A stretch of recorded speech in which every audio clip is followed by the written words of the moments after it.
अब हम एक इंपॉर्टेंट क्वेश्चन लेते हैं जो कि एग्जाम पॉइंट ऑफ व्यू से काफी इंपॉर्टेंट हो सकता है, जिसमें कि हमको ये दिखाना है कि show that 0.33333 and so on is a rational number.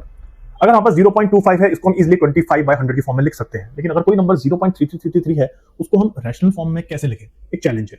इसके लिए एक तरीका है और वो मैं आपको बताता हूं। कई बार ये क्वेश्चन एग्जाम्स में आता भी है, तो इसलिए आपको ध्यान देने की जरूरत है। इसका मतलब हमको 0.333 को लिखना है P/Q की फॉर्म में, जहां पे कि Q is not equal to 0।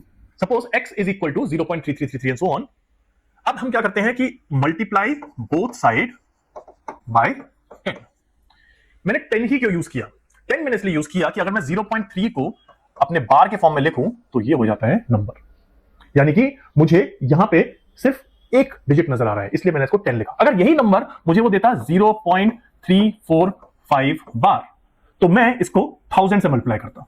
अगर यही नंबर मुझे देता वो 0.32 बार, तो मैं इसको 100 से मल्टीप्लाई करता। तो यानी कि अगर डिफरेंट टाइप के क्वेश्चंस आएंगे आपको, तो आपको ध्यान रखना है कि कौन से फैक्टर से आपको मल्टीप्लाई करना है। इस केस में क्योंकि यहां पे 0.3 बार है, क्योंकि सिंगल डिजिट है, इसलिए मैं उसको 10 से मल्टीप्लाई कर रहा हूं। ये हो जाएगा 10x is equal to 0.333 into 10, which is nothing but 3.333 and so on. इस 3.333 को हम कैसे लिख सकते हैं? 3 प्लस 0.333। ध्यान रखिए कि x इज इक्वल टू 0.333, यानी कि इसको हम लिख सकते हैं 3 plus x। That means 10x is equal to 3 plus x। 10x minus x is equal to 3, which implies 9x is equal to 3. X is equal to 3/9, which is nothing but 1/3. So this number 0.333 is nothing but 1/3.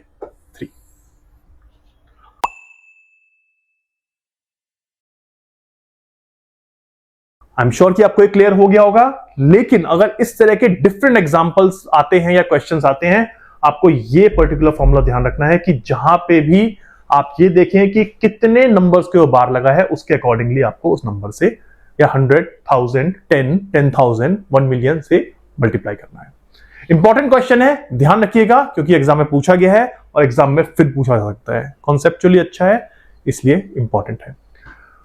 अगला question देखते हैं, जिसमें कि हमको एक irrational number निकालना है between 1/7 and 2/7। Remember what I said about irrational number. Irrational number वो नंबर है जो कि नॉन टर्मिनेटिंग और